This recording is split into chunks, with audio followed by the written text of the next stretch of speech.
Bien, una breve presentación. Mi nombre es Gabriela Quesada, soy graduada de la Universidad de Valparaíso como psicóloga y con especialidad en magíster en Ciencias Políticas y Sociales en la Universidad de La Habana y luego en la Universidad Autónoma de Barcelona en un magíster que se denominó Neurología y Neuropsicología de la Conducta. Los objetivos que nos hemos planteado, que me he planteado aquí, son dos.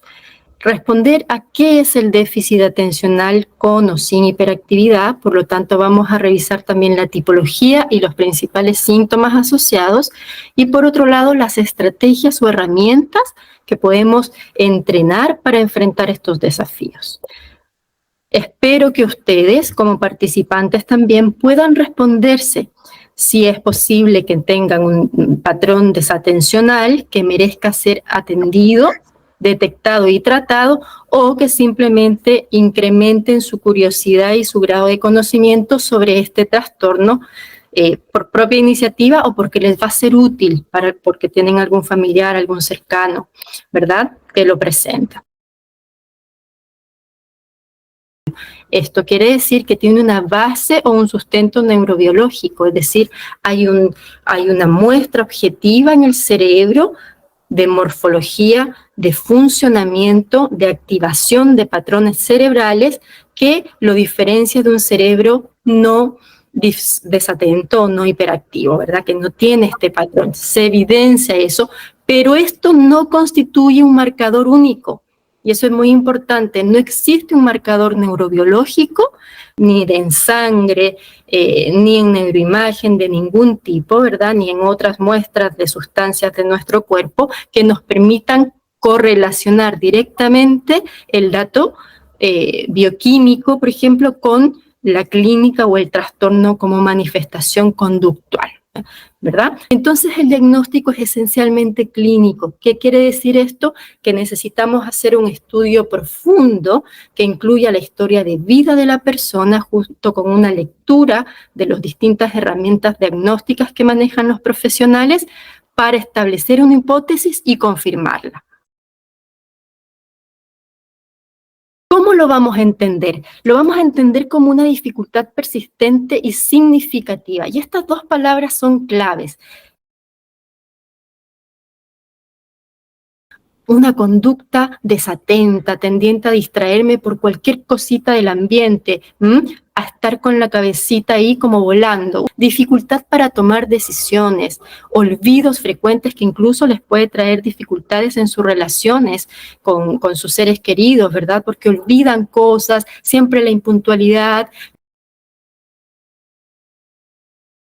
Dificultad para dejar cosas que estoy haciendo o tengo una idea y no puedo retrasar la recompensa. Necesito hacer esto a pesar de que me he planificado hacer lo otro, ¿no?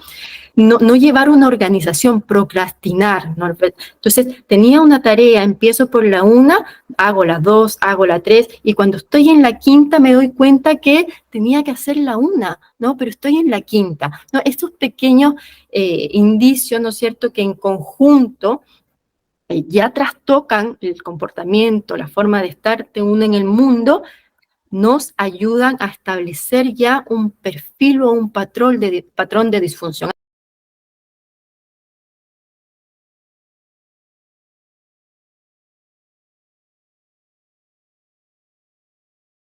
Este es un consenso internacional, pero si ustedes van a otra bibliografía, quizás más actualizada, van a ver que la tipología de este patrón desatencional es mucho más amplio. Algunos lo critican al DSM-5 porque indican que está pensado sobre todo para la detección del trastorno en edad infantil, ¿vale? Pero que los adultos es mucho menos homogéneo, es mucho más diverso la cantidad de patrones que podemos observar, ¿no? Pero, como es un consenso internacional sobre el cual la clínica ejerce, es el que voy a considerar para esta charla, ¿vale? Según este manual, tenemos 3 tipos de trastorno. El básicamente o el predominantemente inatento, el hiperactivo impulsivo y el combinado. El primero, como su nombre lo indica, da cuenta de un patrón de desconcentración y desorganización. Como la atención es fluctuante, por lo tanto, hay tendencia también a los olvidos, ¿Mm? El hiperactivo impulsivo tiene que ver con esta inquietud. Puede ser motora, ¿no es cierto?, la incapacidad de estar con la sensación de un motor adentro y entonces la pierna, las manos, ¿no es cierto?, la necesidad de pararme o sentarme cuando se supone que debería estar quieto, o la necesidad interna. Y esto está vinculado con la salud mental también porque me genera mucha ansiedad. ¿Mm? Y luego el combinado, que es un poquito de los dos aderezos que les he comentado anteriormente, ¿verdad? En adultos es un poquito más complejo que en niños, ¿ah? Porque en adultos la sintomatología puede muchas veces enmascararse. Hay muchos estudios que relacionan la reducción de síntomas, o el enmascaramiento más bien, o la disimulación de síntomas en mujeres, por ejemplo, ¿no? No se da tanto esta hiperactividad en mujeres, suelen ser más desatentas, indican los estudios. También porque suele ser difícil hacer un diagnóstico diferencial. Entonces cuesta llegar al diagnóstico porque muchas veces convive un periodo de larga depresión, de larga carga laboral, ¿verdad? De trastorno ansioso también, de larga data. Entonces uno dice, ¿qué cosa es? No se diagnostica, pero tampoco se resuelven los otros problemas. Ojo ahí. Entonces uno como profesional debiera preguntarse, ya, si esa era mi hipótesis y no está cediendo ante la terapia o el tratamiento, ¿podrá ser otra la causa? Y a veces, después de muchos años, llegamos a que era el TDAH o el TDAH, ¿verdad? Y porque algunos síntomas no se presentan tal y como se espera que se presenten, como por ejemplo, puede ser solamente atencional, no necesariamente hiperactivo, ¿verdad? ¿Qué será importante considerar entonces? Lo excluyente. Es necesario que los síntomas a los que hemos referido anteriormente sean graves, ¿vale? Estén constantes. Y por otro lado, tienen que estar presentes desde la infancia, ¿vale? ¿Qué hacer si tengo sospecha? Lo clásico es ir a una consulta médica, ojalá especialidad neurólogo o neuróloga, ¿verdad? Presentarle el motivo de consulta en torno a los síntomas que ustedes están padeciendo, también por queja de la familia puede ser, llevar una indagación a partir del levantamiento de información, a partir de distintas herramientas, exámenes, hemogramas, electroencefalograma, resonancias y evaluación neuropsicológica, reunirlos todos, volver a la consulta médica, realizar una confirmación diagnóstica.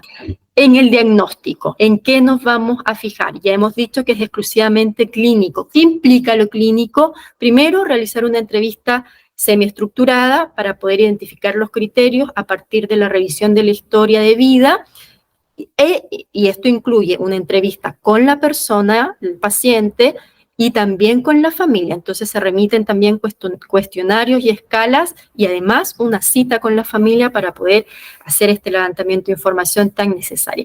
Y después vamos a la exploración neuropsicológica, que consiste en sesiones presenciales con el paciente en el que uno administra una serie de baterías o test psicométricos para activar las distintas funciones del cerebro y objetivar a partir de pruebas que son estandarizadas, es decir, están estudiadas para una población en específico y clasificadas según rango etario y escolaridad, que permiten hacer una comparación y localizar su resultado de acuerdo a lo esperado. ¿En qué me voy a fijar cuando haga una exploración neuropsicológica? Me voy a fijar en cómo va su atención. Es muy fluctuante, logra ser sostenida por cuánto tiempo. Cuando les pido tareas en las que tienen que alternar el foco atencional, ¿lo logran? El control emocional está conservado, difícil gestión emocional, mucha irritabilidad, es frecuente la sensación de frustración. ¿Cómo va la planificación y organización de tareas? ¿Logran seguir consecutivamente el paso a paso o tienden más bien a saltarse, a actuar impulsivamente? ¿Manejan la temporalidad o no hay mucho aprendizaje a partir de la experiencia? ¿Me vuelvo a equivocar en lo mismo? ¿Tengo automonitoreo? ¿Soy capaz de darme cuenta de los errores y corregir o no? ¿En el momento adecuado? ¿Cómo va el multitask? ¿Me desoriento? ¿Me quedo en blanco? Definitivamente pierdo el curso de la acción si es que recibo una interferencia, algo inesperado, ¿no? Estoy de lo más bien concentrado, pero me llaman por teléfono, no puedo volver a lo que estaba haciendo, me cuesta demasiado, tengo que reprogramarlo. En eso nos vamos a fijar. Y aquí es como uno ve más o menos el gráfico de un perfil alterado. Aquí esta persona, por ejemplo, tenía muy buena velocidad de procesamiento de la información, muy buenísima para eso, pero con dificultades atencionales importantes. Y luego para la organización y la iniciación de la acción, vuelvo a ver un perfil que escapa, ¿no es cierto?, de la tendencia media. Vemos otro perfil cognitivo, ¿no? Este es el perfil que sale en la evaluación neuropsicológica, por cierto. Fíjense el divorcio que hay entre una atención que no es altamente demandante con otra que sí es mucho más demandante de la función ejecutiva, clave en este diagnóstico. Y de nuevo, tareas que tienen que ver con la organización y la iniciación de la acción sin referencias me cuestan mucho más, ¿verdad? Y vuelvo a estar bien cuando me dan un patrón, cuando tengo que hacer una tarea que tiene una estructura externa, pero cuando es más libre, no. Qué importante. Luego la memoria es mucho mejor, pero mucho mejor en el recuerdo a largo plazo, ¿verdad? Entonces vamos ya con el objetivo de cómo desarrollo las estrategias y las herramientas, cómo me entreno en ellas para abordar los desafíos que implica tener esta sintomatología. Necesito llegar a un tratamiento. El tratamiento siempre va a ser personalizado. Es verdad que está orientado, abordando sobre todo tal y cual tipo de terapia, básicamente dos, la farmacológica y la no farmacológica, pero siempre va a ser personalizada porque vamos a identificar el mejor hacer según los niveles de gravedad y el deterioro que les genera a ustedes esa sintomatología. Entonces, lo primero que hay que hacer es que cada persona que tiene este patrón y lo diagnostica sea experto en conocer cuál es su perfil cognitivo, cuáles son las fortalezas y cuáles son las debilidades. Eso es lo que nosotros denominamos psicoeducación, ¿vale?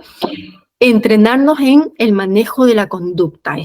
Es un objetivo más bien de la terapia cognitivo-conductual, que es una de las más recomendadas para atender este trastorno. Entrenamiento en la atención. Aquí nos movemos un poquito las terapias de segunda ola a las de tercera ola, las que nos hablan de el aquí, ¿no es cierto?, el presente, el aquí y el ahora, mindfulness y otras formas de entrenar la atención, concentración, hablando de conciencia o abordando la conciencia plena.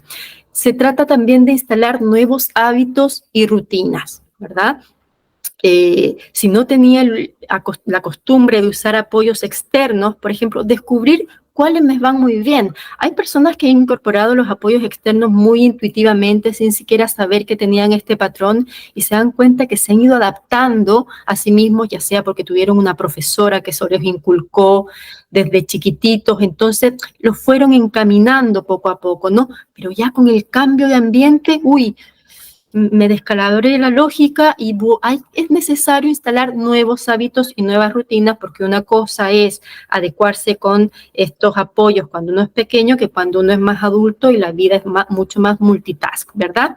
También en la adaptación del ambiente. ¿Es adecuado el ambiente en el que estoy? Me hago consciente de. Y por supuesto trabajar la confianza y la autoestima, porque generalmente se va acumulando una sensación de frustración, de no ser capaz de también puede, como uno deja de hacer muchas cosas que promete, también empieza los problemas de relaciones con las personas que uno estima, ¿no?